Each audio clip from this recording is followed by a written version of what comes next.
ఇస్లామాబాద్లో ఆత్మాహుతి దాడి 69 మంది మృతి 169 మందికి గాయాలు షియాలకు చెందిన మసీద్లో భారీ పేలుడు మృతుల సంఖ్య మరింత పెరగొచ్చన్న అధికారులు తెహ్రిక్ ఏ తాలిబాన్ పాకిస్తాన్ పనేనని అనుమానం ఉజ్బెకిస్తాన్ అధ్యక్షుడు పాక్ పర్యటనలో ఉండగానే ఘటన పాకిస్తాన్ రాజధాని ఇస్లామాబాద్ శుక్రవారం భీకర ఆత్మాహుతి దాడితో దద్దరిల్లింది థర్లే ప్రాంతంలో షియా ముస్లింలకు చెందిన కది జతుల్ కుబ్రా మసీద్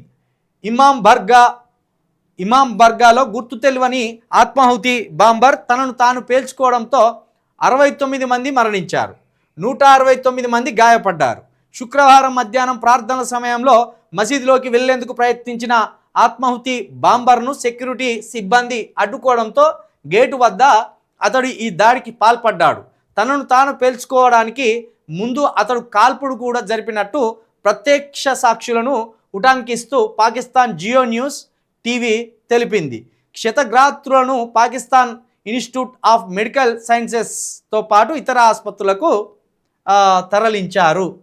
ఈ మన ఇస్లాంలో షియాలు సున్నీలు అని ఉంటారు, చాలా తెగలు ఉన్నాయి. దీంట్లో ముఖ్యంగా షియాలు సున్నీలు ఈ ఇద్దరికి కూడా పడదు.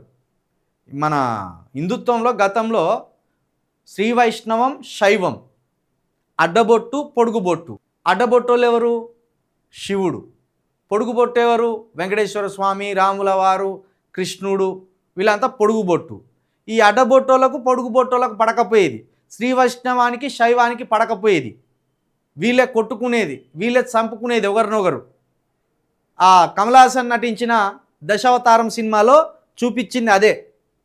సేమ్ అట్లనే ముస్లిమ్స్లలో కూడా వర్గాలు ఉన్నాయి, చాలా వర్గాలు ఉన్నాయి. అందులో ముఖ్యంగా సున్నీలు షియాలు ప్రధాన వర్గాలుగా ఉన్నాయి. మరి వీళ్ళ మధ్య కూడా దాడులు, ఒకరి మీద దాడులు ఒకరు చేసుకునే పరిస్థితి ఉన్నది. ఇక్కడ రాసిన షియాలకు చెందిన మసీదులో భారీ పేలుడు. మరి ఈ షియాలకు సంబంధించిన మసీదులో భారీ పేలుడు అంటే ఇది సున్నీలు చేసిన పనే. ప్రత్యేకంగా షియాలకు చెందిన మసీదులో బాంబు పేలుడు అని రాసిందంటే మరి షియాల మసీదులో షియాలకు సంబంధించిన తీవ్రవాద ఆలోచనలు ఉన్న వ్యక్తులే వచ్చి బాంబు దాడికి పాల్పడ్డరా, లేకపోతే సున్నీలకు సంబంధించిన వ్యక్తులు తీవ్రవాద ఆలోచనలు ఉన్న వాళ్ళు వచ్చి దాడి చేసినలా అనేది చూడాలి. మొత్తానికైతే ఇది తెహ్రిక్ ఏ తాలిబాన్ పాకిస్తాన్ పనేనని అనుమానం. పాకిస్తాన్లోనే పాకిస్తాన్ అంటే పడనోళ్ళు, ముస్లింలు అంటే పడనోళ్ళు కూడా ఉన్నారు. ఏది మన భారతదేశంలో బత్తాయిలు లెక్క.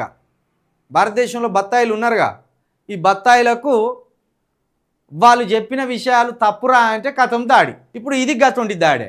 సొంత మతంలోనే టెర్రరిస్టులు ఉంటారు. ఇప్పుడు పాకిస్తాన్లో ఉన్నది ముస్లింలే కదా, మెజార్టీ ప్రజలు ముస్లింల నుండే మళ్ళీ ముస్లిం తీవ్రవాదులు ఉన్నారు. మన హిందుత్వంలో బత్తాయిలాగా. పాపం మరి నిన్న శుక్రవారం అంటే వాళ్ళకు అత్యంత పవిత్రమైన